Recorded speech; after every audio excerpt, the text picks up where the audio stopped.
Իրավապահներն այսօր վաղառավոտյան լայնածավալ խուզարկություններ են արել ընդդիմադիր հիմնական երկու ուժերի՝ Ուժեղ Հայաստանի եւ Հայաստան Դաշինքի գրասենյակներում։ Քննչականը խուզարկում էր միլիարդատեր գործարար Սամվել Կարապետյանի առաջնորդած Ուժեղ Հայաստան կուսակցության 50 գրասենյակներն ինչպես Երևանում, այնպես էլ այլ բնակավայրերում։ Օրվա վերջում արդեն մեղադրանք առաջադրեցին 37 հոգու, որոնք ըստ քննչականի օժանդակել են կուսակցության առանցքային գործիչ Ալեքսան Ալեքսանյանին։ 25 հոգի ձերբակալված է։ Ամենևին զարմանալի չի ճնշումների եւ քրեական գործիքակազմի կիրառման այս երևույթը, որը նոր թափ է ստացել։ Ալեքսանյանը երեկ կալանավորվեց ընտրողներին նյութապես շահագրգռելու եւ առանձնապես խոշոր չափերով փողերի լվացման հոդվածներով։ Ուժեղ Հայաստանի խոսնակ Մարիաննա Ղարամանյանը հերքում է իրենց ուժին առնչվող մեղադրանքներն ու պնդում, փորձում են ճնշումներ բանեցնել։ Մեր համակիրները ճնշումներից չեն վախենում, մենք ճնշումներից չենք վախենում։ Հակակոռուպցիոնն իր հերթին Կարապետյանի առաջնորդած ուժին վերագրվող ընտրակաշառքի մասին հերթական գաղտնալսումները հրապարակեց,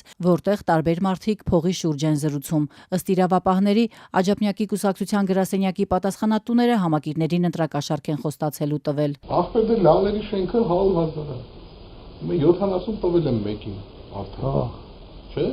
Մնացել է 30, հիմա կտամ 30-ը, կամ ուրիշին կտամ, ռիմային կտամ։ Թե ինչ հանգամանքներում են արվել այդ ձայնագրությունները, իրավապահները չեն մանրամասնում։ Ուժեղ Հայաստանի ներկայացուցիչների փաստաբանը պնդում է, դրանք իրականացվում են առանց դատարանների որոշումների, օրինակ էլ ունի։ Ուժեղ Հայաստան կուսակցության ձևավորումից առաջ Կարապետյանների նախաձեռնած մեր ձևով շարժման աջակցի գործի նախաքննությունն ավարտվել է, գործը դատախազի սեղանին է, բայց փաստաթղթերի մեջ չկա գաղտնալսման մասին դատարանի որոշումը։ Գործի նյութերում չկա, որ դատարանը թույլատրել է, որպեսզի իր հեռախոսային խոսակցությունները լսվի։ Տիգրան Հայրապետյանը էլի օրինակներ ունի, որոնք ըստ նրա հերքում են հակակոռուպցիոնի մեղադրանքները, թե ամիսներ առաջ Կարապետյանի թիմակիցները մարդկանց նյութապես շահագրգռել են։ Անձիկ սեպտեմբեր ամսից մինչև հիմա աշխատում են, այսինքն 10 ամիս աշխատել են ու ստացել են օրենքով սահմանված կարգով, քարտային, բանկային փոխանցումների միջոցով քարտերով ստացել են 200,000 դրամ աշխատավարձ։ Այդ բոլոր աշխատողները, այսինքն 2 միլիոն դրամ ստացվում է մի անձին, $5,000-ից ավել իրեն աշխատավարձ են տվել, որ դա դիտվի ընտրակաշառք։ 10 ամիս առաջ, երբ դեռ նշանակված էլ չէր քվեարկության օրը, չէին կարող մարդկանց նյութապես շահագրգռել կամ ընտրակաշառք տալ, պնդում է փաստաբանն ու ընդգծում։ Իրականում այն ժամանակ մեր ձևով շարժումը աշխատողներ էր հավաքագրել, ամիսներ շարունակ աշխատավարձեր վճարել, այդ գումարներից հարկեր վճարել պետական բյուջե, բայց իրավապահները դա որակել են հանցագործություն։ Երեկ կալանավորված Ալեքսանյանի մեղադրանքը եւս սին է, ընդգծում է փաստաբանը։ Ալեքսանյանը իբրև թե որ այս գումարները կազմակերպել է, աշխատավարձեր է ձևակերպել, որպեսզի իրան գնան Ուժեղ Հայաստանի օգտին։ Հակակոռուպցիոնն այսօր նաև հայտարարեց երկրորդ նախագահ Ռոբերտ Քոչարյանի առաջնորդած Հայաստան Դաշինքի Գյումրիի գրասենյակների խուզարկությունների եւ 2 հոգու ձերբակալության մասին։ 4 ժամ տևած քննչական գործողությանը մասնակցել էր Հայաստան Դաշինքի падգամավորի թեկնածու Հովիկ Պետրոսյանը։ Արգրավել են գրասենյակի մեր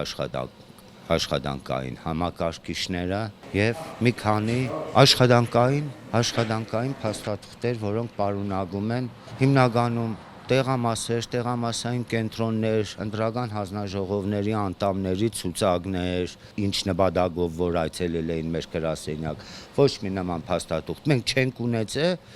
չենք ունեցել եւ բնականաբար եթե ոչ մի փաստաթուղթ իրենց չագեշտավոր հետաքրքրող փաստաթուղթեր իրենք չկարողացան գտնել։ Հայաստան Դաշինքի փաստաբան Հովհաննես Խուդոյանի խոսքով, որքան մոտենում է քվեարկության օրը, այնքան քրեական գործերը շատանում են։ Քանի որ այս գործերն շատ կանխատեսել են եւ քանի որ որևէ ապօրինի գործողություն էլ մեր շտաբներում չեն կատարվում, Հայաստան Դաշինքի շտաբներում չեն կատարվում, ապա իրավապահները ազատ են գործել իրենց ծրտի ուզածի պես ինչքան մարդ ուզում են թող բռնեն։ Դա շտաբերի աշխատանքի կազմակերպման վրա որևէ ձև չի ազդելու եւ որևէ կերպ ընտրողին հետ չի պահելու գնալ եւ ընտրատեղամասում իր քվեարկությունը կատարելուց։